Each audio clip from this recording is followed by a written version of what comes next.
Jadi setelah tsunami, setelah semua reda sudah tenang itu sekitar jam 12 siang, saya terpikir. Tadinya saya pikir saya ini sudah mati. Tadinya saya bilang saya rekam, setelah itu saya sampai di ayat saya rekam, kemudian misalnya saya mati, saya titipkan pada Engkau ya Allah, tolong sampaikan pada dunia. Ternyata Allah menakdirkan saya masih hidup. Tapi pada waktu itu kan anak saya, istri saya, dan keluarga ada di Banda Aceh kan. Sehingga pada satu waktu ketika 26 Desember, pas sebulan saya ada di Jakarta, saya baca di TV, Banda Aceh banjir. Saya biasa-biasa saja, banjir biasa di Banda Aceh. Tapi besok ada lagi siaran, dikatakan banjir besar. Saya mulai kaget. Tapi saya pikir ya nggak apa-apa juga. Tapi besok lagi baru ada berita di TV sudah terjadi banjir besar dan tsunami di Aceh dengan tingkat tinggi gelombang itu 20 meter. Saya hitung-hitung pohon pinang itu berarti hampir 1,5 kali pohon pinang. Dan kecepatannya itu per jam sama dengan kecepatan pesawat terbang 360 km per jam gitu. Luar biasa saya pikir, wah ini kejadian apa? Tapi waktu itu kita mau gerakkan telepon, putus mas. Nah, tapi yang luar biasa, sebelumnya pada tanggal 20 Desember yang tadi saya bilang salat pada Aceh, mestinya pada hari itu, pada jam 8 pagi, saya tuh harus melepaskan maraton di Banda Aceh, di lapangan Padang. Jam 8 pagi, 26 Desember 2004. Persis kejadian tsunami itu. Nah, kalau saya melepaskan maraton atau ada upacara di Bang Padang, itu selalu saya datang dengan anak saya dan istri saya. Nah, maraton yang saya lepaskan pada waktu itu diikuti oleh jumlah besar sekali.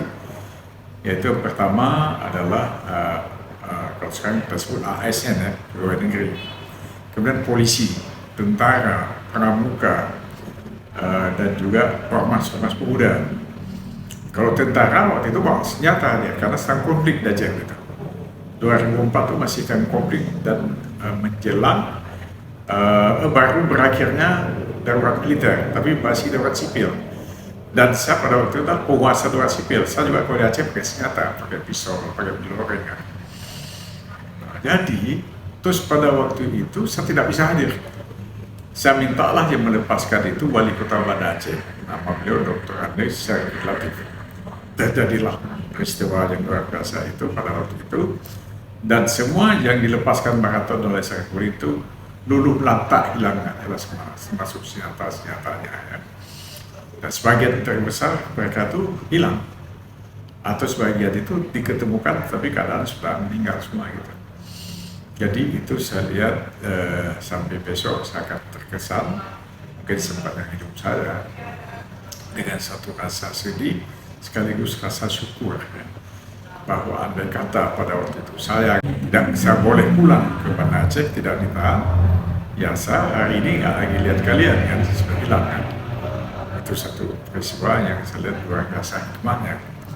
Sehingga waktu itu saya pada waktu pertama di Jakarta tidak boleh pulang, diperiksa, sedih juga saya kan, tiba-tiba kenapa ini saya dari Banda Aceh terus gak bisa pulang ke Banda Aceh.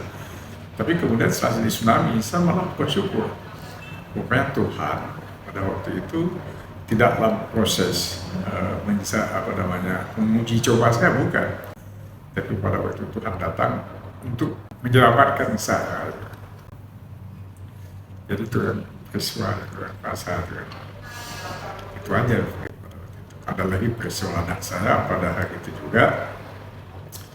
Ya istri saya waktu itu sedang naik pesawat ke Jakarta. Anak saya yang kecil namanya Raudah. Dia waktu itu masih 6 tahun, masih SD lah. Nah, karena gelombang besar itu ketahuan mulai diketahui oleh semua masyarakat, keadaannya sangat berbahaya. Nah, mertua saya, kemudian dia bukan orang Aceh, dia orang Jawa, di orang Jogja, dia berasa harus menyelamatkan cucu ya. dia panggil lah satpam, bukan satpam, satpol, bukan pengawal pendopo, pengawal pendopo. Dia bilang kita harus pergi dari pendopo ini, air segera datang. Dia bilang sepeda motor, si polisi itu di depan, di tengah anak saya, mertua saya di belakang. Mereka pergi lari, nggak jelas larinya kemana, tapi asal pergi dari rumah, takut kalau masuk pendopo tenggelam pendopo. Yang anehnya mereka pergi tahu nggak ke situ ini mas, terminal bus, dan silah akan datang air bah di situ karena dekat dengan sungai. Pas lewat di situ, di atas atap sudah ada orang duduk di atas topseng itu, penuh. Jadi karena orang tidak mungkin lagi duduk di lantai, tidak duduk di lantai 2 juga nggak bisa, dia naik ke atas atap. Itu anak saya dipanggil, ke sini katanya, ke sini katanya. Putar-putar juga ondanya, takut salah lagi kan. Tapi dipanggil itu saya ke situ, ya anak saya diambil, diangkat ke atas. Hanya 2 menit dia diangkat, itu penumpangnya mertua saya bisa naik ke atas sama anak saya, polisinya tuh hanyut dengan Honda. 5 menit kemudian air datang gelombang, anak saya bilang tuh kayak naga datang, hitam ya.